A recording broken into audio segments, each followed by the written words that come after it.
Kaidah yang pertama, ini saya lencat dulu. Wali antashaba jahilan la yardu an nafsihi khairun laka min antashaba aliman yardu an nafsihi. Ini artinya, seseorang yang berteman, seseorang yang bersahabat, seseorang yang berkawan dengan orang yang bodoh, di mana orang bodoh itu hatinya tidak pernah menarik, tidak pernah mempunyai keinginan untuk melaksanakan kejelekan, untuk melaksanakan kemaksiatan. Itu lebih baik daripada berteman, bersahabat, berkawan, ngikuti orang alim yang yardu an nafsihi, yang selalu mengikuti hawa nafsunya. Fa ayyu ilmin li alimin yardu an nafsihi. Maka kemudian ilmu apakah orang alim atau ilmu apakah yang dimiliki orang alim yang mengikuti hawa nafsunya? Wa ayyu jahlin li jahilin la yardu an nafsihi. Dan kebodohan apakah di mana orang bodoh itu tidak mengikuti hawa nafsunya? Loh. Ketika seseorang melaksanakan perkawanan persahabatan, sebab kalau orang berkawan, kalau orang bersahabat, ya, orang berkawan atau orang bersahabat itu selama 40 hari dia akan membawa atau terbawa. Syarat itu. Orang yang berkawan, kamu dengan kawan kamu nih, dengan kawan kalian semua berkawan nih, itu selama 40 hari akan membawa atau terbawa. Lah ini.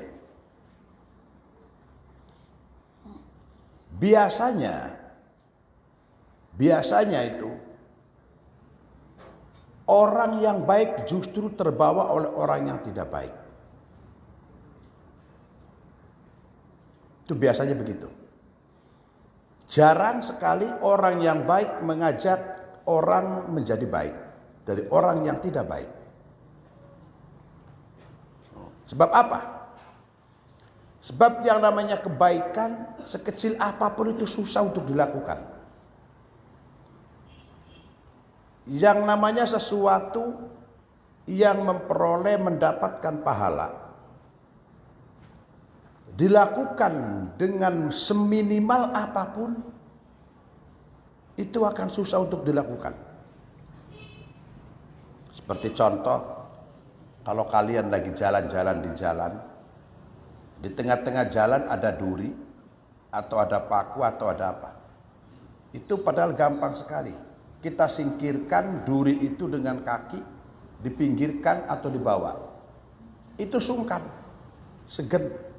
Malah si paku itu sengaja dipasang di tengah-tengah jalan.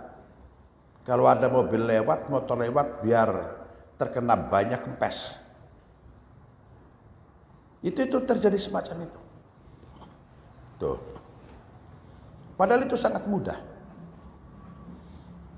Lah makanya di sini kaidah ini menyatakan berkawan dengan orang bodoh, berkawan orang yang blow on, yang tidak punya ilmu, tetapi orang ini tidak mengikuti keinginan hawa nafsunya, tidak melaksanakan satu kemaksiatan, itu lebih baik daripada orang alim, orang yang ngerti. Orang yang ngerti ilmu agama, orang alim, tetapi orang alim itu selalu mengikuti hawa nafsunya. Sehingga kealimannya hilang. Itu lebih baik berkawan dengan orang bodoh yang kayak tadi.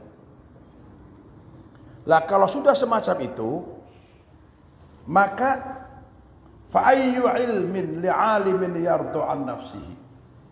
Ilmu apa yang didapatkan orang alim ketika dia selalu mengikuti hawa nafsunya? Sebaliknya wa ayyu jahlin li jahilin la yardu an nafsihi. Kebodohan apa yang dia laksanakan ketika dia tidak melaksanakan kemaksiatan? Yo. Kemudian syi'aul basiros yusiduka, ini biar nyambung masalahnya, maka saya tinggal kaidah yang 43 dulu. Terangnya hati, terangnya mata hati untuk menyaksikan zatmu ya Allah, untuk mendekatkan diri kepadamu adalah dengan keterangan hati, keterangan akal. Kalau orang kemudian melihat kepada Allah Subhanahu wa taala tanpa dengan keterangan hati dan keterangan pikiran, wa haqqul basiratu siduka wujudaula adamaka wala wujudak, maka tidak akan terjadi, tidak akan tampak pada manusia. Artinya ketika orang itu mendekatkan diri kepada Allah Subhanahu wa taala, itu pendekatan dirinya dengan hati, dengan keterangan hati, dengan cahaya hati. Kalau orang kemudian mendekatkan diri kepada Gusti Allah bukan dengan keterangan hati, dengan cahaya hati, dengan fisik, ya ketika melaksanakan ibadah gak bakal khusyuk. Contoh sembahyang, ya kan?